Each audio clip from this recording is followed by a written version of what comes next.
광고는 주보를 참고해 주시길 바랍니다. 오늘 은혜 받고 성취될 하나님 말씀은 시편 116편 12절에서 16절까지 말씀입니다. 내게 주신 모든 은혜를 내가 여호와께 무엇으로 보답할까?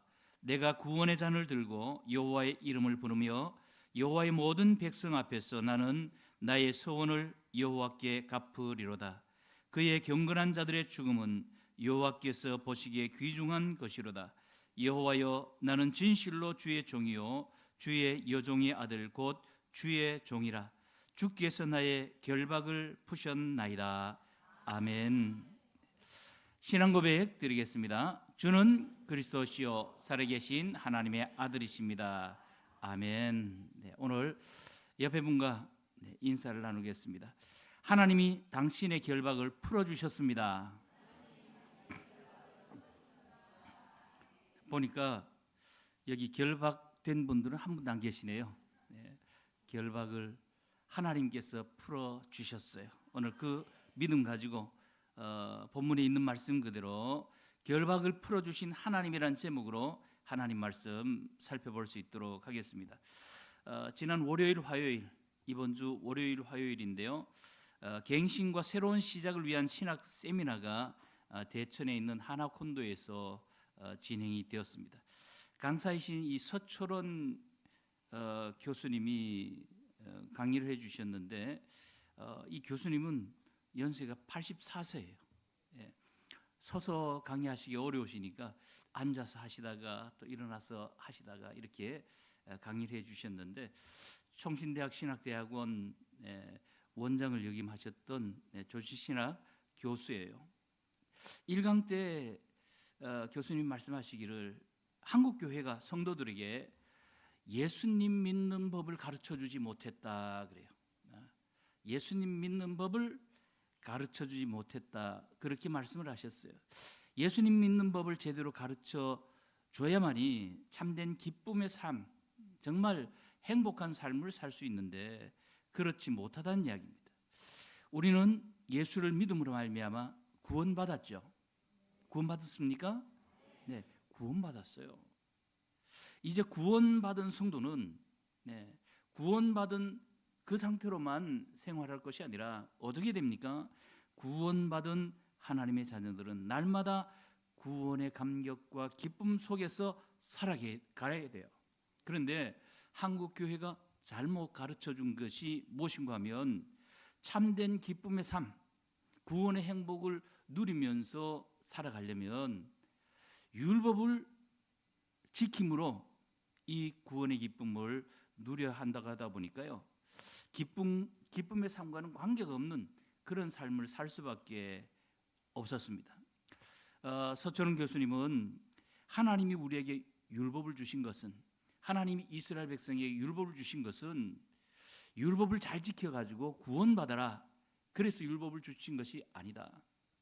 율법을 주신 것은 율법을 백성들이 절대 아무리 율법을 지키려고 해도 율법을 제대로 지킬 수가 없다 하는 것을 일러주시기 위해서 율법을 주셨다고 그랬어요.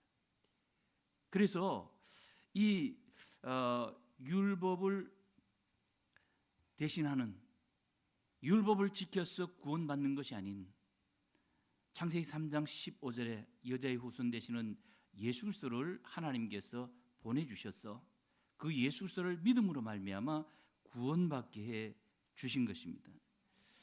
하나님은 우리 인간이 절대로 율법으로는 구원받을 수 없기 때문에 보내주신 예수 그리스도, 이 예수 그리스도를 믿음으로 우리는 구원받았어요. 오늘 모든 분들이 하나같이 구원받았습니다, 예수님 믿음으로 구원받았습니다, 이렇게 고백을 하셨는데요, 하나님께서 정말 우리가 참된 행복의 삶을 위해서, 영생의 삶을 위해서, 우리의 구원을 위해서 예수님 보내주셨고, 그러면 구원받은 상태에서, 다시 말하면 결박을 당한 상태에서 계속해서 몸부림치면서 살아가도록 우리를 버려두신 것이 아니라 하나님이 예수님을 그리스도로 보내주신 거예요. 에베소서 3장 17절 말씀, 우리 같이 한번 읽도록 하겠습니다. 믿음으로 말미암아 그리스도께서 너희 마음에 계시게 하시옵고 너희가 사랑 가운데서 뿌리가 박히고 터가 굳어졌어. 아멘. 아멘이죠. 믿음으로 말미암아 그리스도께서 너희 마음에 어떻게 해요? 계시게 하시옵고, 믿음으로 말미암아 그리스도가 우리의 마음에 계신대요. 그런데 이 말씀이 번역이 잘못됐다, 그 이야기를 하셨어요. 우리 성경에는 계시게 하시옵고 이렇게 돼 있는데, 이 말씀은 너희 마음에 거주하게 하시옵고라고 그렇게 번역돼야 정확한 번역이다, 정확한 말씀이다, 그렇게 말씀해 주셨습니다. 가만히 그 말씀을 묵상해 보니까요, 계신다 그 얘기는 뭡니까? 오셨다가 가실 수도 있다는 이야기예요. 구약 성도들이 그랬어요. 성령님이 오셨다가 성령이 떠나가셨어요. 잠깐 계시다가 또 떠나가시면 언제 다시 또 오실지 모르는 그런 불안정한 삶을 구약 성도들이 살았잖아요. 그런데 여기 거주하게라는 말은 뭔가 하면 내 마음속에 들어오셔서 아예 영원토록 떠나지 아니하시고 생활하신다는 거예요. 하나님의 영 성령님이 우리의 마음속에 오신 그 순간부터 내 마음속에 잠깐 들러 계시다가 떠나가시는 것이 아니라 오신 그 하나님의 영 성령님, 그리스도의 영 성령님께서 영원토록 거주하신다, 그 말씀을 강조해 주셨습니다. 오늘 여러분도 마찬가지입니다. 여러분이 신앙생활을 좀 잘하는 것 같고 할 때는 좀 하나님 앞에서 자신 있잖아요. 그렇죠? 네, 장로님 그러시다 그러시는데요. 장로님이 그러시다 그러면 대부분 다 그러셔요. 그리고 내가 조금 신앙생활 잘 못하는 것 같으면, 또 응답이 없는 것 같으면 하나님이 떠나 계시는 것 같고 하나님이 나와 함께하지 않은 것 같은데, 그 이야기가 절대 아니란 이야기죠. 무슨 이야기입니까? 나와는 관계없이 하나님의 영 성령님이 내 속에 들어오신 그 순간부터 어떻게 해요? 거주해 계시는 거예요. 왔다 갔다 하시는 것이 아니라 영원토록 거주해 계십니다. 여러분 마음속에 거주해 계시는 하나님께서 오늘도 여러분의 발걸음을 이 자리로 인도해 주신 줄 믿습니다. 저는 오면서 비가 많이 왔어요. 오늘 참 힘들겠다. 성도들이 얼마 안 되겠다, 전 그렇게 생각을 했는데요. 제 잘못이죠. 찬양 소리도 힘차고, 또 우리 성도들이 많이 이렇게 참석을 하셨는데, 저는 항상 어떤 예배든지 하나님께서 말씀을 준비하게 하셔서 꼭 그 말씀을 듣게 하실 성도가 분명히 있다, 저는 그걸 믿고 말씀을 전해요. 그러다 보니까 한 사람이든 10명이든 100명이든 관계가 없습니다. 오늘 여기 앉아 계신 여러분은 하나님께서 준비하게 하신 그 말씀을 듣도록 하시기 위해서 여러분을 인도해 주신 줄 믿습니다. 여러분 마음속에는 이미 하나님의 영 성령님이 거주해 계시면서 여러분의 발걸음을 인도해 주셨어요. 서철은 교수님은 이렇게 에베소 3장 17절 말씀을 이야기를 하시면서요, 우리 성도들은 하나님 앞에서 자신의 신앙을 고백해야 된다, 그렇게 말씀을 하셨어요. 저는 교수님이 평생 동안 교수님으로 사셨으니까 또 특별한 어떤 고백이 있지 않을까, 저는 그걸 굉장히 기대했습니다. 특별한 고백을 하나님 앞에 하실 거다, 또 우리에게도 그것을 일러주실 거다, 그렇게 생각을 했어요. 그런데 생각 외로요, 굉장히 간단한 말씀을 해주셨어요. 하나님 앞에 신앙 고백을 하는데 평생을 84세 동안 사시면서 후학들을 이렇게 가르치시면서 신학에 대해서 정립을 해 주신 교수님이신데, 신앙 고백은 의외로 간단했습니다. 제가 한 말씀 드려볼까요? 주 예수님, 내가 죄인입니다. 주 예수님, 내가 주를 믿습니다. 이게 신앙 고백이에요. 누구의 신앙 고백이요? 서철원 교수님의 신앙 고백이면서 우리가 하나님 앞에 설 때마다, 우리가 눈을 뜰 때마다 주 예수님, 나는 죄인입니다. 주 예수님, 내가 주님을 믿습니다. 예, 이 믿음을 고백하라 그랬어요. 그러면 어떻게 된다고요? 마음이 참된 기쁨이 살아나는 거예요. 이미 믿고 있어요. 예수님 믿음으로 구원은 받았습니다. 구원받았는데 이제 기쁨의 삶을 살려면 어떻게 됩니까? 하나님 사랑합니다라는 그런 의미의 하나님, 내가 하나님을 믿습니다. 이런 고백을 할 때에 우리의 마음이 기뻐지고 참된 행복을 누릴 수 있다는 것을 일러 주셨어요. 우리도 한번 고백해 볼까요? 우리 한번 따라서 하죠. 주 예수님, 내가 주를 믿습니다. 네, 집에 가셔가지고 2번 더 하세요. 우리는 강의를 들으면서 3번 했어. 예? 만세도 3창하고 우리나라 사람들은 3번 하는 걸 좋아한다고 주 예수님, 내가 주를 믿습니다는 것을 3번 했다니까요. 누가 했어요? 목사님, 전도사님. 누가 하셨습니까? 84세 되신 신학 교수 서철원 교수님이 이렇게 고백하셨어요. 그래서 아침에 저는 오늘 아침에 눈을 뜨면서 가장 먼저 주 예수님, 내가 주를 믿습니다. 그리고 또 사도신경을 고백을 했습니다. 지난 6월 2일 강원도에 있었던 이 전국 교육자 장로 중직자 부부 수양에서도요, 특강 강사였던 광주신학대학 총장 김경윤 목사님이 신앙 고백에 대해서 말씀해 주셨거든요. 신앙 고백. 그때 이 목사님은 신학과 신앙과 신앙생활은 뗄래 뗄 수가 없다, 하나다 하는 것을 말씀을 해 주시면서 신앙 고백은 하나님을 웃게 만든다 그랬어요. 신앙 고백은 하나님을 웃게 만든다. 나는 눈을 뜨면서부터 사도신경 신앙 고백을 한다, 그렇게 말씀을 하셨습니다. 우리의 믿음의 내용 사도신경에 정확하게 잘 나와 있어요. 사도신경을 보시면 4부분 나눠 있죠. 먼저는 성부 하나님, 성자 예수님, 성령 하나님, 그리고 영원히 사는 것, 이것을 어떻게 고백합니까? 내가 믿습니다라고 고백을 하고 있는 거예요. 사도신경을 보시면 4번 믿습니다란 말이 나와요. 전능하사 천지를 만드신 하나님 아버지를 내가 믿사오며. 누가 믿어요? 다른 사람 믿는 거 소용없어요. 내가 믿어야 돼. 다른 사람 고백하는 것 소용없어요. 누가 고백해야 됩니까? 내가 고백해야 된다니까요. 네. 하나님 아버지, 전능하신 하나님을 내가 믿습니다. 나를 구원해 주신 예수님, 내가 믿습니다. 내 속에 거주하고 계시는 성령님, 내가 믿습니다. 그리고 이 세상을 떠나면 영원한 하나님 나라에서 영생할 것을 누가 믿어요? 내가 믿습니다.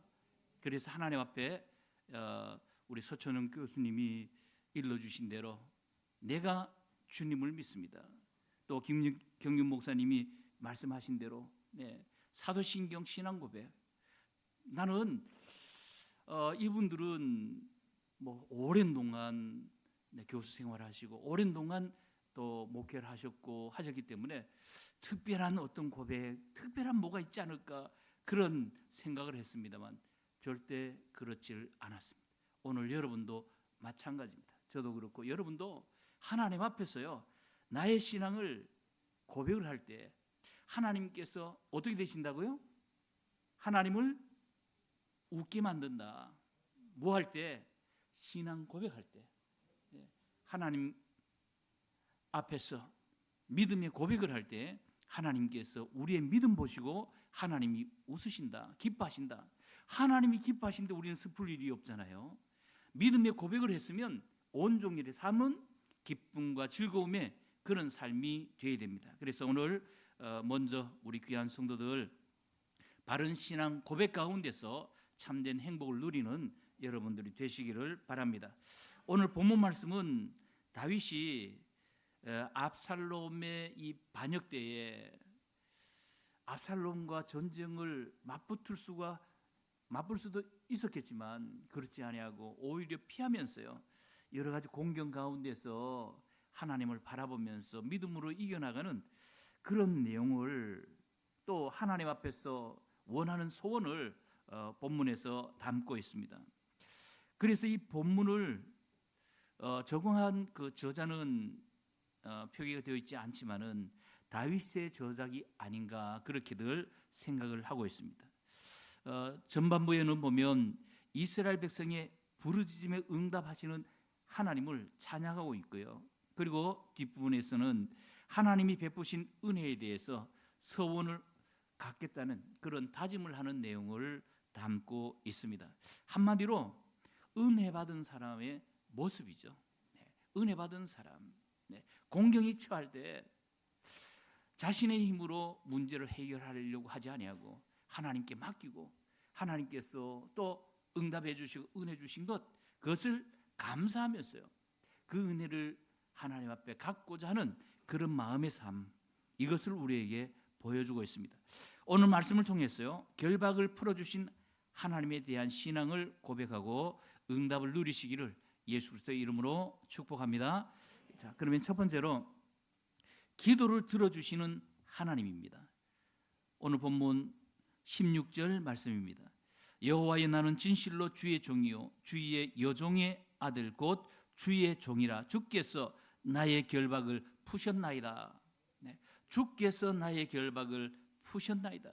우리가 예수 그리스도를 믿음으로 말미암아 나를 결박하고 있던 모든 결박들, 영적인 것, 정신적인 것, 육신적인 것, 모든 결박을 주님께서 다 풀어주신 거예요. 결박이 뭡니까? 손이나 몸을 움직이지 못하도록 묶는 것을 결박이라고 합니다. 이 결박이 되어지게 되면 아무것도 할 수가 없죠. 결박한 사람의 뜻에 따라 움직일 수밖에 없습니다. 저는 시골에서 태어났거든요. 짐승들이 태어나는 것들을 이렇게 뭐 보려고 본 것이 아니라 돼지가 새끼 낳는 것도 보고 또 개가 강아지를 낳는 그런 모습도, 또 토끼가 새끼를 낳는 것도 이렇게 많이 봤어요. 소가 송아지를 낳잖아요. 처음에는 그냥 내버려 둬요. 그러면 이 송아지가 그냥 천지를 모르고 뛰어다니죠. 길인지 밭인지 모르고 그냥 농작물도 피해를 입히면서 다닙니다. 그런데 조금 이제 철이 들었다는 것은 이제 어미에게서부터 젖을 떼고 스스로 이제 풀을 먹고 또 이 뭐 여물을 먹을 수 있는 그런 정도의 조금 성장이 있으면 어떻게 합니까? 계속 놔두면 그냥 독리 말썽꾸리가 될 수밖에 없잖아요. 어떻게 하죠? 코를 뚫어가지고 콧뚜레를 해서 묶어놓죠. 그러면 아무리 큰 소도 주인이 이끄는 대로 갈 수밖에 없어요. 결박도 마찬가지입니다. 우리는 가끔 영화나 뉴스를 통해서요, 범죄자들이 포승질에 묶여 있는 것을, 또 뒤로 묶여 있는 그런 모습들을 가끔 보게 됩니다. 아무리 악한 범죄자라도요, 포승질에 결박이 되면 꼼짝할 수가 없습니다. 그런데 우리 인간에게는요, 영적인 결박이 있어요. 육신적인 결박뿐만 아니라 영적인 결박이 있는데 그것은 바로 사단이 주는 결박입니다. 죄 문제로 또 하나님 떠난 문제로 오는 결박이 있어요. 아무도 이 결박에서는요 자유로울 수가 없습니다. 이 땅에 태어난 모든 사람들은 결박당한 채로 살아가다가 영원한 결박의 장소인 지옥으로 갈 수밖에 없는 운명, 사주, 팔자를 타고난 거예요.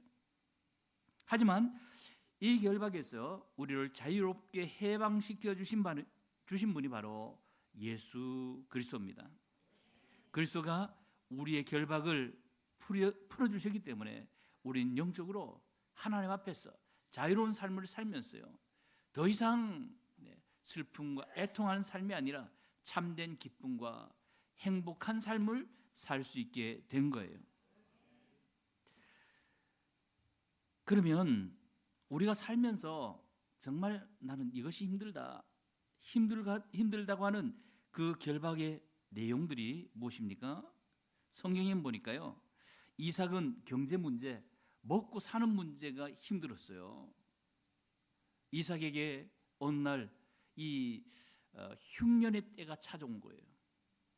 그래서 식솔들이 먹고 살기가 어려운 그런 곤경에 처했습니다. 하지만 하나님께서 이 결박을 풀어주셨어요. 그러다 보니까 이 이삭은 100배의 축복을 받았습니다. 한 해 먹고 살기도 어려운데 100년 먹고 살 수 있는 그런 경제의 복을 하나님이 주셨어요. 창세기 26장 12절 13절에 보니까 이삭이 그 땅에서 농사하여 그 해에 몇 배 얻었어요?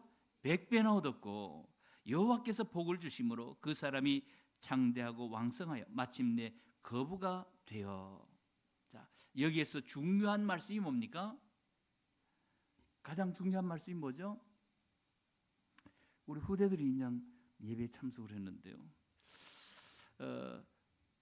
빗길을 뚫고 또 이렇게 열심히 공부를 해야 되는데 예배 먼저 드리고 공부하겠다 그런 마음으로 나오셨죠? 네, 안 그래도 그렇다고 그래요. 네, 보니까 얼굴 보니까 그런 거야. 네. 자, 우리 후대들, 우리 모든 성도들, 하나님께서요 우리의 모든 결박의 문제를 해결해 주신다는 믿음을 가져야 됩니다. 좀 전에 제가 읽어드린 말씀 가운데 가장 중요한 말씀이 무슨 말씀이에요? 100배, 그것만 적어놨죠. 네, 여호와께서 복을 주심으로. 맞죠? 여호와께서 복을 주심으로. 네. 저와 여러분이 입고 있는 여호와께서 복을 주심으로 무엇이 됐습니까? 100배의 복도 받고요, 왕성해지고 창대하고 거부가 되는 이런 응답을 받았습니다. 자, 물질은 누가 주십니까? 우리의 결박을 누가 풀어주세요? 하나님이 풀어주세요. 물질의 복도 하나님이 주시는 거예요. 만약에 여러분이 그토록 좋아하는 물질, 내가 노력한다고 해서 다 얻을 수 있다고 한다면 모든 사람들이 다 물질 쫓아가야죠. 물질이 꼭 필요하면. 그런데 물질은 하나님이 주시는 겁니다. 내가 쫓아간다고 해서 얻어지는 것이 아니라 하나님이 주시는 거예요. 그런데 이걸 잘못 생각해가지고 물질은, 우리 집에 있는 물질은 전부 내 것이야, 내가 본 것이야, 내가 노력하고 피땀 흘려서 모아놓은 것이라고 생각하다 보니까 하나님 앞에 뭘 못 드려요? 헌금을 못 드려요. 11조를 못 드립니다. 그런데 내게 주신 이 모든 물질은 전부 여호와 하나님께서, 여호와께서 복을 주심으로 이삭에게 물질을 주셨던 그 하나님이 나에게 주셨다, 이 믿음을 가져야만이 우리 하나님 앞에 물질을 드릴 수 있고요, 헌금할 수가 있는 거예요. 오늘 우리 모든 성도들은 하나님이 나의 결박을 풀어주신다, 어떤 물질의 결박이 있다고 한다면 그 물질의 결박도 하나님이 풀어주신다, 하나님 앞에서 물질의 결박을 풀 수 있기를 바랍니다.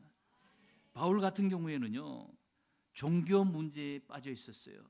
율법의 결박에서 헤어나지는 못했잖아요. 그런데 하나님께서는 다메섹 도상에서 부활하신 예수님을 만나게 해주셨고, 부활하신 예수님이 이 종교적인 결박을 풀어주셨어요. 그러자 이 바울은 즉시로 개종해서 전도자로 나가 복음을 증거한 것을 알 수 있습니다. 그리고 마태복음 9장에 보면요, 두 맹인의 내용이 나오죠. 예수님이 다윗의 자손이여, 다윗의 자손 예수여, 우리를 불쌍히 여기소서, 불쌍히 여기소서.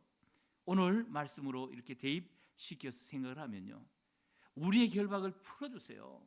내가 앞을 바라보지 못하는, 앞을 보지 못하는 이 문제를 해결해 주세요, 외침이었잖아요. 그때 예수님께서 어떻게 하셨습니까? 두 맹인의 눈을 만지시니까 앞을 보게 되어진 거예요. 앞을 보지 못하는 그 결박의 문제 예수님이 해결해 주셨어요. 그리고 12해를 혈루증으로 고생하던 여인이 예수님의 옷자락만 만져도 낫겠다는 그런 믿음이 생겼어요. 그때 예수님이 내 믿음이 너를 구원하였다. 너의 믿음이 너의 결박을 풀었다. 그 질병을 해결해 주신 겁니다.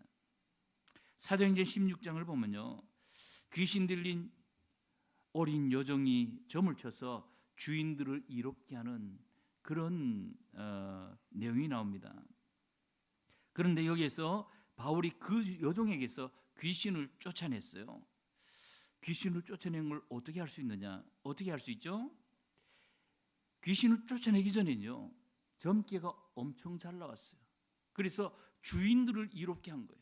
주인이 한두 명이 아니었어요. 예. 점치는 여종은 하나인데 그 여종을 도와서 이렇게 많은 손님들을, 고객들을 불러올 수 있도록 하는 그런 주인들이 여러 명이었던 것을 알 수 있습니다. 그런데 뭔가 하면 바울이 귀신을 쫓아내버리니까, 귀신이 떠나가 버리니까 점괘가 안 나온 거예요. 무슨 이야기죠? 귀신 문제가 해결된 거예요. 영적인 문제가 해결이 되어졌습니다. 그때부터 하나님 믿고 예수 그리스도의 증인이 된 사실을 알 수 있습니다. 본문의 시인은요, 우리와 같이 여러 가지 결박에 눌려서 어려움을 겪었지만은 이 결박에서 벗어나는 방법, 응답을 하나님 앞에서 누렸어요. 시편 116편 1절입니다. 여호와께서 내 음성과 내 간구를 들으심으로 내가 그를 사랑하는도다. 그의 귀를 내게 기울이셨으므로 내가 평생에 기도하리로다. 사망의 줄이 나를 두르고 수월의 고통이 내게 이름으로 내가 환난과 슬픔을 만났을 때 내가 여호와의 이름으로 기도하기를 여호와여 주께 구하오니 내 영혼을 건지소서 하였도다.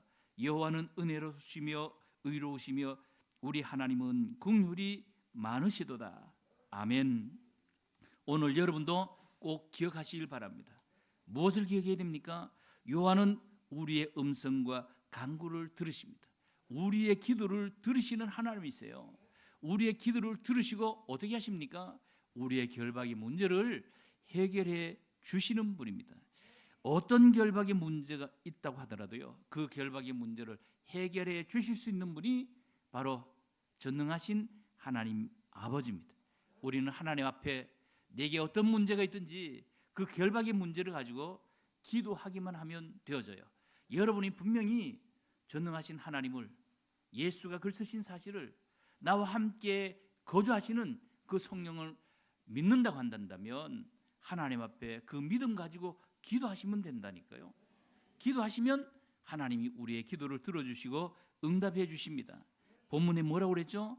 여호와는 은혜로우시며 의로우시며 자비로우시다 그랬어요. 오늘도 하나님은 우리에게 은혜를 베풀어 주시기를 원하세요. 이미 우리는 은혜를 받았잖아요.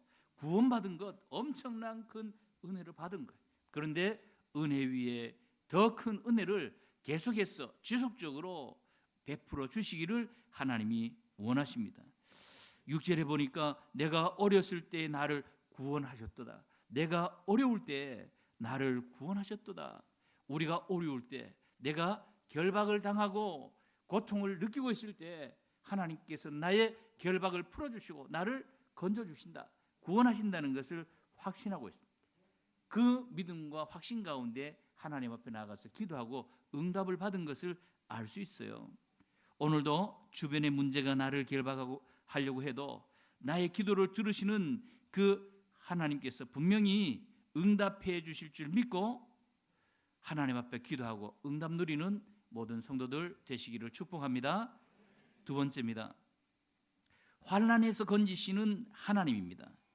본문에서 이 시인이 당한 이 환난이 얼마나 심했는지 하는 사실을 알 수가 있어요. 집에 가셔서 시편 116편을 다시 한번 1절부터 마지막 절까지, 길지 않습니다. 다시 한번 읽어보시길 바랍니다. 얼마나 그 고통스러운 일들이, 또 결박된 일들이 힘들었는지 하는 것을 자세히 말하고 있는데요. 3절에 보니까 사망의 줄이라고 표현을 했어요.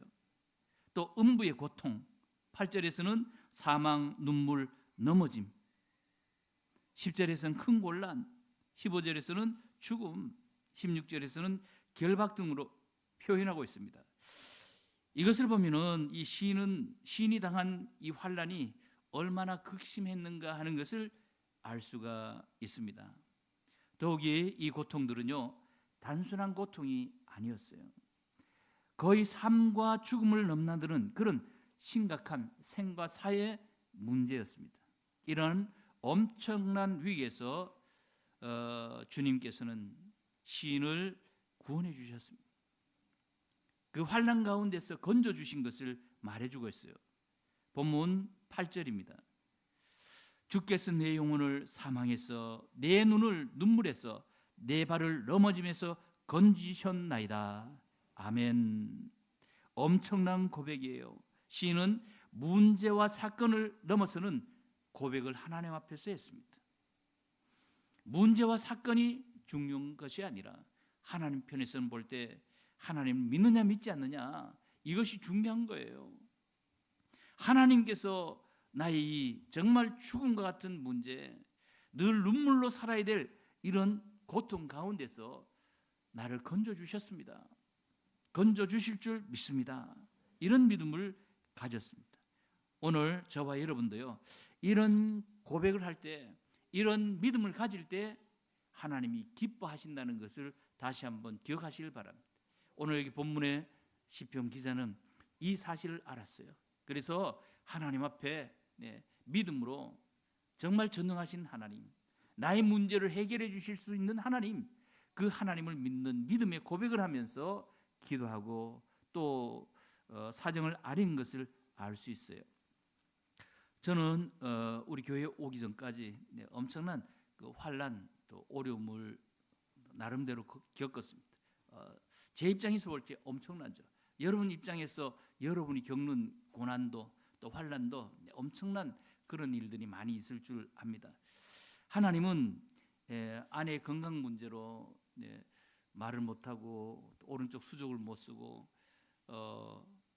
하는 그런 유방암 위기에다가 뇌경색 쓰러져서 거동을 잘 못하는 그런 경지에 이르게 하셨어요. 그리고 저는 출판업을 했기 때문에 이 막바지에 경제적인 문제가 왔어요. 집사람 건강이 어려워지고 하다 보니까 정리할 수밖에 없는 상황에서 정리를 하고 나니까 얼마나 남았다고 기억하고 계세요? 전에 한번 말씀을 드렸는데 남긴 남았어요. 10억이 남았어요. 10억은 10억인데 마이너스 10억이에요. 빚이 10억이라는 이야기죠. 벌써 몇십 년 전에 10억 빚 지고 살아남기가 어렵죠. 더더군다나 목사인데 그때 어떤 일이 있었는가 하면요, 인천에서 어떤 중소기업 사장이 7천만 원 빚진 것 때문에요, 유서를 쓰고 자살했어요. 그 또 뉴스를 또 운전하고 하면서 듣게 되어졌잖아요. 가만히 생각했어요. 저 사람 같으면 나는 한 몇 번 정도 죽어야죠. 최소한 한 10번 정도는 죽었어야 되는구나. 근데 하나님은 건강 문제 또 경제 문제 이런 겹친 그런 문제 가운데서도 죽이지를 않으셨어요. 저는 한 번도 못 죽었습니다. 그 사람 같았으면 10번 죽어야 되는데 하나님은 한 번도 죽이지를 않으셨어요. 문제가 극심해 오다 보니까요, 그냥 하나님께 맡기는 것보다도 눈앞에 닥친 경제 문제, 닥친 그 건강 문제, 이것 때문에 걱정하고 고민하다 보니까 밤에 잠도 제대로 못 자고 머리에는 헬리콥터장 같은 그 탈모증이 생겨나가지고 뽕뽕 뚫려 있는 그런 상황이 되어졌잖아요. 그때 하나님이 제게 응답으로 주신 말씀이 뭔가 하면 고린도후서 1장 말씀이에요. 고린도후서 1장.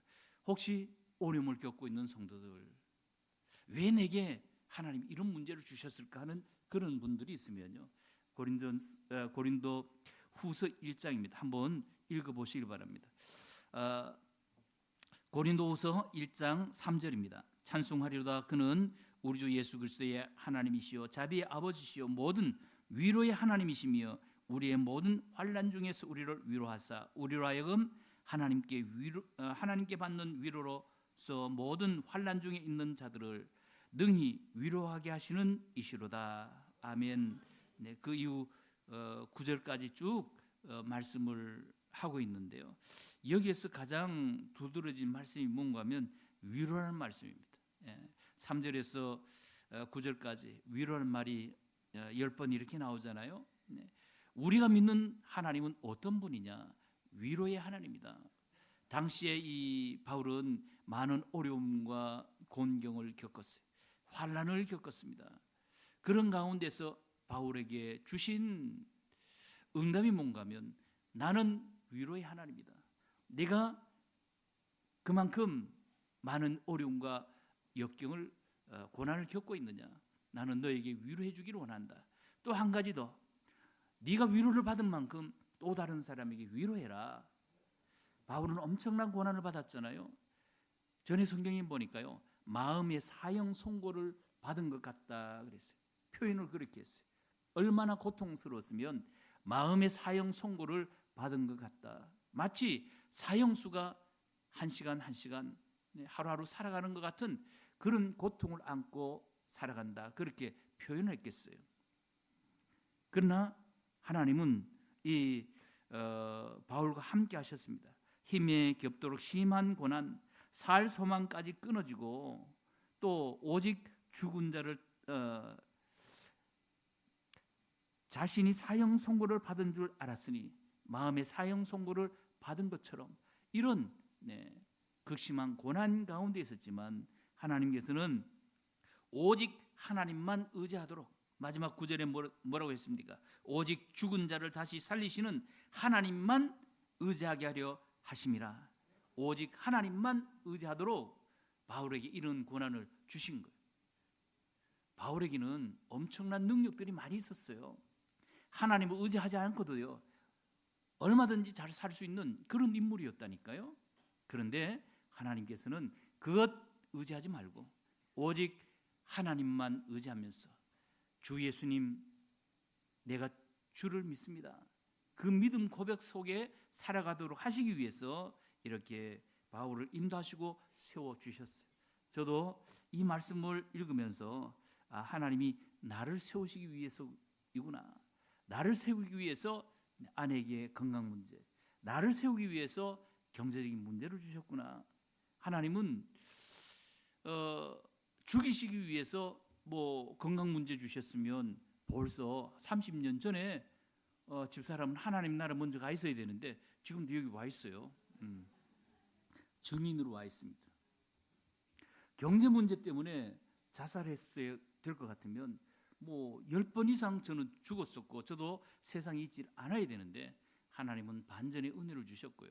하나님의 방법으로 다 해결해 주셨어요. 하나님 인도해 주고 계십니다. 오늘 이런 사실을 기억을 하시면서요, 하나님은 오늘도 나에게 원하시는 뜻이 분명히 있다. 믿음으로 기도하면서 그 뜻을 깨달아 나가시길 바랍니다. 시편 50편 15절입니다. 환난 날에 나를 부르라. 내가 너를 건지리니 내가 나를 영화롭게 하리로다. 아멘. 네. 환난 날에 나를 부르라 그랬어요. 모든 사람들은요 환난을 다 겪습니다. 하나님 믿는 사람도, 사도 바울 같은 사람도 환난을 겪었어요. 뭘 하라고 그랬습니까? 환난 날에 나를 부르라. 기도하라고 그랬어요. 내가 너를 건지리니 하나님께서요 우리의 결박의 문제를 해결해 주시겠다는 약속입니다.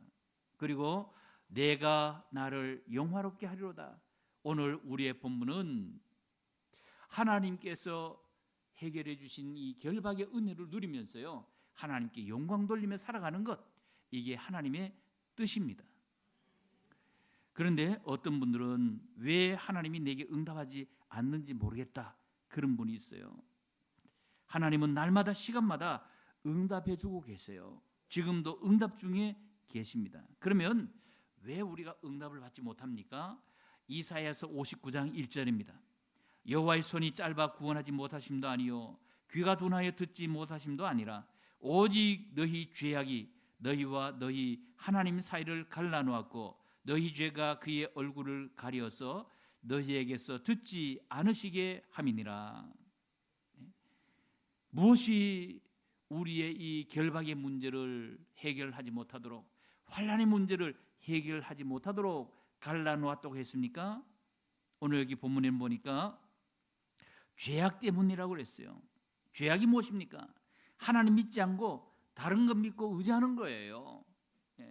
오늘 여러분은 나는 죄악과 관계없다 그렇게 생각할지 모르는데요, 여러분이 믿음 고백하는 대로 하나님 믿고 의지하지 않는 것, 그것이 바로 죄악입니다.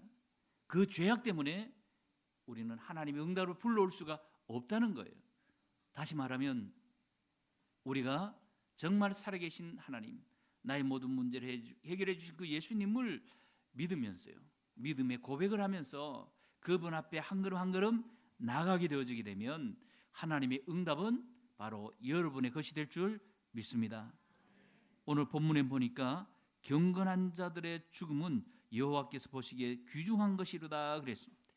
우리 성도의 죽음에도 하나님의 뜻이 있다고 그랬습니다. 환난의 극치가 뭡니까? 죽음이잖아요. 결국 죽음이에요. 그런데 우리 성도의 죽음에도 하나님 뜻이 있다.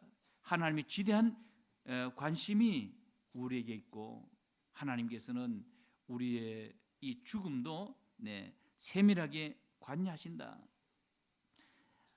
아무런 의미 없이 죽임을 당하도록 버려두지 않으신다는 것을 말씀하고 있습니다. 오직 하나님의 뜻과 경륜은요, 하나님의 뜻에 부합되어질 때만이 성도를 데려가시는 거예요. 그래서 우리는 성도가 이 세상을 떠나면 소천하셨다 그러잖아요. 하나님께서 불러가신 거예요. 하나님의 뜻을 다 이루게 되어질 때 우리는 이 세상을 떠나가게 되어집니다. 그래서 하나님께서는 우리 성도들의 죽음을 귀중하게 보신다 그랬습니다. 이 세상에서 하나님 믿고 의지하고 살다가 하나님께서 환난을 이렇게 해결해 주시는 응답을 받으면서 살다가 하나님 부르시면 천국으로 가기 때문에 그렇습니다. 바울과 실라는 감옥과 죽음 앞에서도요, 하나님 앞에 기도하고 찬송을 했습니다.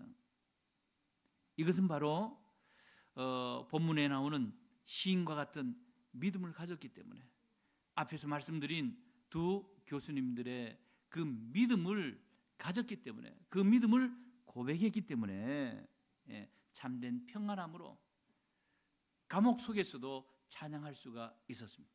오늘 여러분을 힘들게 하려고 하는 문제가 무엇입니까? 오늘 살아계신 하나님을 믿고 있다고 한다면 우린 그 가운데서도 얼마든지 찬양하고 기도할 수가 있습니다. 하나님이 모든 문제를 해결해 주시기 때문에 그렇습니다. 예언의 모든 우리 성도들은 사망에서, 눈물에서, 넘어짐에서 건지시는 하나님을 믿고 고백하면서요, 건짐의 응답을 누리시기를 예수 그리스도의 이름으로 축복합니다. 결론입니다. 우리 하나님 자녀는 모두 하나님 하나같이 하나님 앞에서 은혜를 받은 성도들입니다. 그러므로 우리는 날마다 하나님의 은혜를 기억하고 그 은혜에 대해서 감사하고 찬양하는 그런 삶을 살아야 돼요. 오늘 본문의 시편 기자는 무엇이라고 말했습니까? 본문 12절 14절입니다. 내게 주신 모든 은혜를 내가 여호와께 무엇으로 보답할까? 내가 구원의 잔을 들고 여호와의 이름을 부르며 여호와의 모든 백성 앞에서 나의 서원을 여호와께 갚으리로다. 17절 19절입니다. 내가 주께 감사제를 드리고 여호와의 이름을 부르리이다. 내가 여호와께 서원한 것을 그의 모든 백성이 보는 앞에서 내가 지키리로다. 예루살렘아, 내 한가운데서 곧 여호와의 성전 뜰에서 지키리로다. 할렐루야. 아멘. 시인은 분명히 은혜를 하나님으로부터 받았죠. 그런데 서원은 어떻게 했습니까? 여호와의 모든 백성 앞에서, 모든 백성이 보는 앞에서 여호와의 성전 뜰에서 지키리로다 그랬어요. 우리가 믿는 하나님은 사람의 눈에 보이질 않습니다. 하지만 전능하신 하나님이 오늘 우리 성도들의 모든 결박을 풀어주셨습니다. 우리는 그 은혜와 응답을 받은 것이 분명하다면 우리도 하나님 자녀들 앞에서 여호와의 성전 앞에서 나의 모든 소원, 하나님 앞에 약속한 것, 이것을 드리는 그런 믿음의 삶을 살 때 하나님이 기뻐하신다는 것을 오늘 일러주고 있는 것입니다. 하나님과 나와의 언약적인 약속을 지킬 때 하나님께서는 더 큰 새로운 응답 주실 줄 믿습니다. 예언의 모든 성도는 결박을 풀어주신 하나님께 기도하여 모든 환난에서 건져주시는 응답을 누리시기를 예수 그리스도의 이름으로 축복합니다.